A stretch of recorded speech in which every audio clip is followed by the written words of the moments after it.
Last night, the candidates tackled a wide range of issues from impeachment to climate change to affordable housing. But as Sanders' national campaign co-chair noted to us in the spin room, there was one issue not given the significant attention it deserved in the debate. We missed the opportunity in this debate to really go in deep on race, racism, caste, and class. How can you be in Atlanta?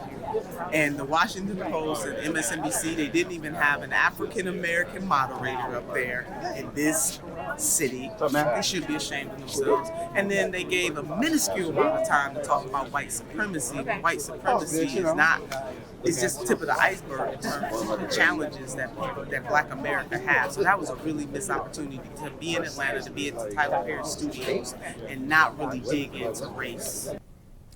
Just a quick note there, moderator Kristen Welker is an African American, but I think Nina Turner's point still stands. And also, what did the people who saw this in person think, and what were their takeaways? What were the candidates' performances? And who has the momentum going into next month's debate in Los Angeles? Here to break it all down from the site of the debates itself in Atlanta is the Hill's political reporter Julia Manchester. Julia, thank you so much for joining us. We really appreciate it.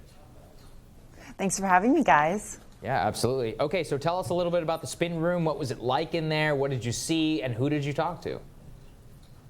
Well, the spin room, it was definitely was a little different from previous spin rooms. We actually saw that Senator Elizabeth Warren, who normally comes into the spin room after debates, did not make an appearance. And Senator Bernie Sanders also was not present. And as per usual, Joe Biden did not make an appearance as well. This is normally a thing for front runners. They don't really see a need to come out and make their case because they're doing so well in the polls already. So we didn't see those three, but we saw Pete Buttigieg, Kamala Harris come out and make her case to reporters and talk about her performance during the night. Cory Booker, who is slipping in the polls and is actually very much at risk of not making the December debate. He was talking about what his campaign really needs to do to get back on track. We also saw other candidates like Andrew Yang and Tom Steyer, the two non-politicians in the race right now, talk about how they did in the debate. So, the spin room was definitely a different feel from previous spin rooms because I think the general consensus about this debate was it was a little boring. We didn't see the same kind of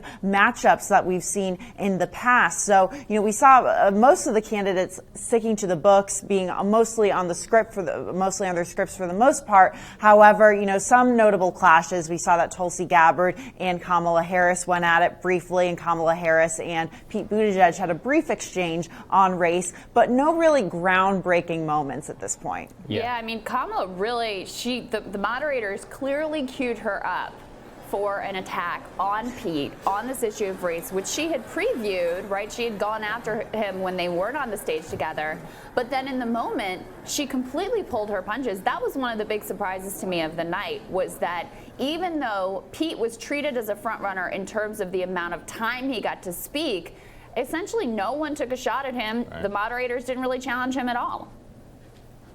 No one took a shot at him, and I think that very much speaks to the fact that, they don't want to view him as the front runner. He's kind of the new kid in this top four club. It's very much been dominated by Warren, Sanders, and Biden at this point. However, Buttigieg is trying to edge his way up there, and I don't necessarily know if the other candidates want to necessarily give him that screen time or give him that opportunity by attacking him. But I think that actually helped him because he was not pressed on a number of issues. He kind of scrolled right by. But it's a little shocking to me because we've heard some complaints, like from the Booker campaign, that Buttigieg is not pressed on a number of issues when it comes to race and such by the media. So it was notable that he wasn't directly attacked. Yeah, I agree, Julia. It was incredibly bizarre to see this person, untested person, who's now at, seemingly at the top of the polls in Iowa, and not face critical questions either from the moderators or from his fellow candidates. It was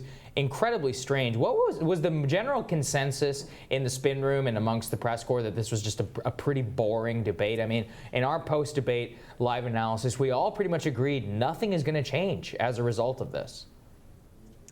Nothing's going to change, but I think it was surprising to all of us, that there weren't more punches thrown during this debate, because this is the last debate before the field really starts to winnow. Like I said before, there are candidates like Cory Booker who are at serious risk of not making that December debate. So this is game time for them. So I think we were surprised that there weren't more breakout moments. We saw Amy Klobuchar actually try to make a number of breakout moments, talking about being a woman in the presidential race and the different standards women are held to. She had a notable line saying that Nancy Pelosi beats Donald Trump every day, and that's why it's not true that a woman can't beat Donald Trump in a general election. However, it really wasn't the breakout debate that we were thinking it was before the field really starts to winnow.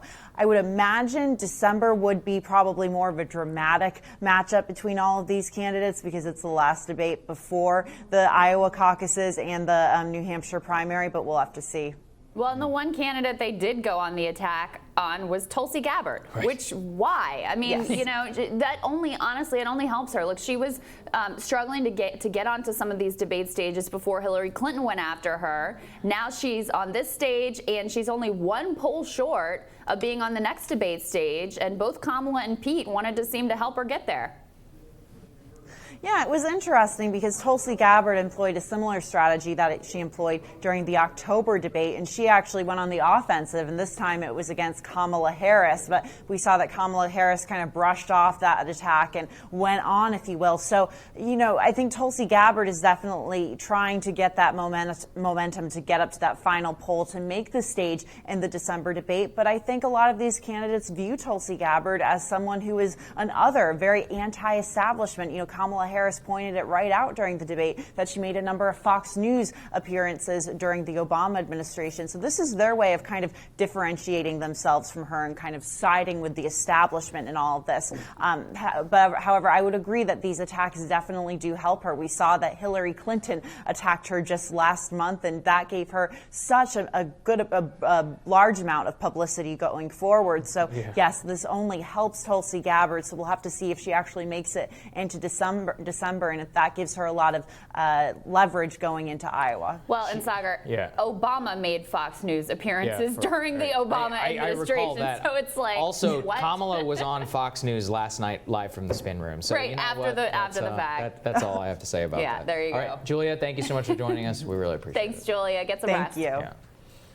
Thanks. Next up on Rising, there were not a lot of fireworks last night, but what did the other team, the Republicans, think about the debate? One thing that we know about my team is talking about a gaffe by the Dems that had them putting out a weak campaign finance report in the middle of last night's debate. We're going to be talking about that with the national spokesperson for the RNC. That's when Rising continues.